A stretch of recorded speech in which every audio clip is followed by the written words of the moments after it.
What's up, guys? I'm Austin Cross, and today is a really big day. Know why? Because today, we're making chicken.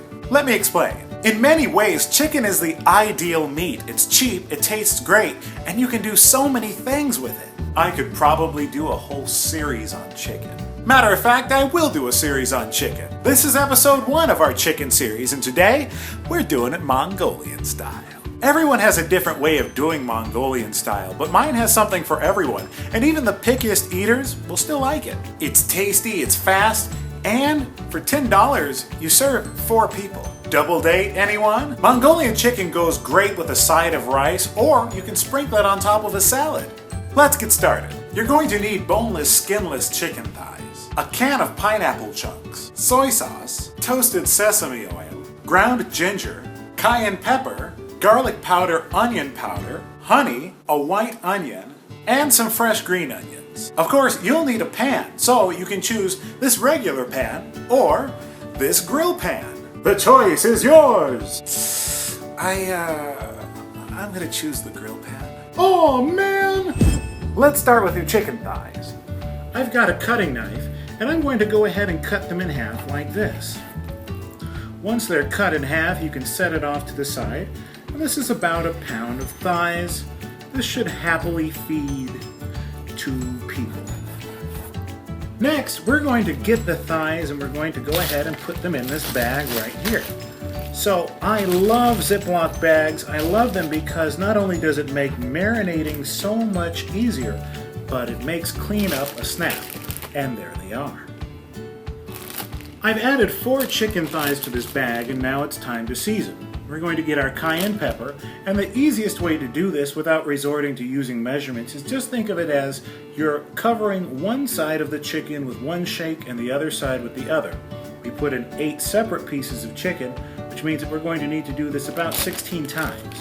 1, 2, 3, 4, 5, 6, 7, 8, 9, 10, 11, 12, 13, 14, 15, and 16. Very good. The same rule does not apply to your ground ginger, though. You're probably going to want to do about 2, 3, and 4 of those. The same rule, however, does apply to your onion powder and your garlic powder, so here we go. Next, you'll want to do about 4 good shakes of your toasted sesame oil, always very tasty, and then just a little bit, not so much so that it burns, just a little bit of soy sauce. Next, we're going to go ahead and close up this bag here and begin to massage your meat. Once that's nice and massaged, you can go ahead and set that aside, and we can start on our sauce. Once you've cleaned your knife, begin by chopping up an onion. Many people are worried about tears when it comes to chopping onions. The easiest way to deal with that is by putting it into the refrigerator first. If you think that you're going to be sensitive, we're going to cut it lengthwise like this. White onions are just a little bit less pungent, a little bit less strong than yellow onions, and I think that it adds a very nice flavor to the dish. And what we're going to want to do is dice it a little bit. So,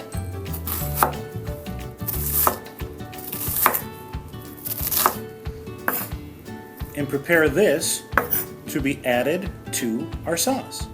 Pour in your pineapple chunks right here. You can use the whole can. And we're going to add just a little bit of soy sauce on top, along with the sesame oil. Some granulated onion, 1, 2, 3 shakes is all you really need for that. Some garlic powder. And we're going to add our onion here, a little bit of honey, and a few dashes of the cayenne pepper. Now you want to take your pot and just stir that up a little bit. Keep it on medium heat, and that's going to start to reduce down and get really delicious really soon. Keep it on medium for a few minutes, and then we're going to bring it down. A big part of cooking for people you care about comes down to the food and how it looks. Saying it's pretty on the inside doesn't really work for food. So we're going to chop up a few green onions to sprinkle on the food once it's done. You're going to want to get very fresh ones, you can tell because they're nice and firm. I like to just bob off the tips. You don't have to, but I find you probably won't use them all anyway, so why not just start with the pretty ones that are even. And just do little 1/4 inch to 1/8 inch slices like this. And again, once we put this on top of our dish, it's going to really look very professional, like you put a lot of effort and thought into it. Time now to cook our chicken. We're going to hit the pan just a little bit more with oil before we start off, and then we're going to use our handy dandy tongs to put the chicken on and to get it grilling.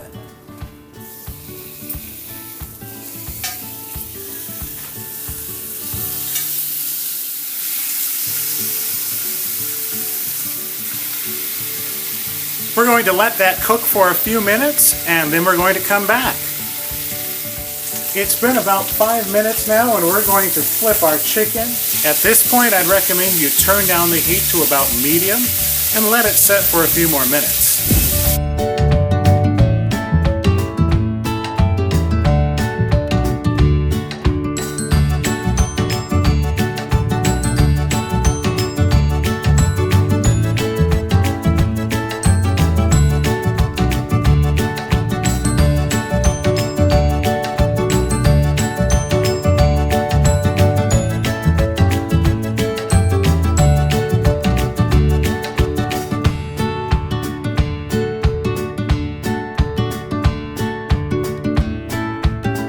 That's our final product. I hope yours turned out great. Of course, you can always serve that with some rice. You can sprinkle it on top of a salad. And if you really want to be authentic, I'd recommend using some good old-fashioned chopsticks. I'm Austin Cross, and I'll see you next time you have to cook for your sweetheart. Subscribe!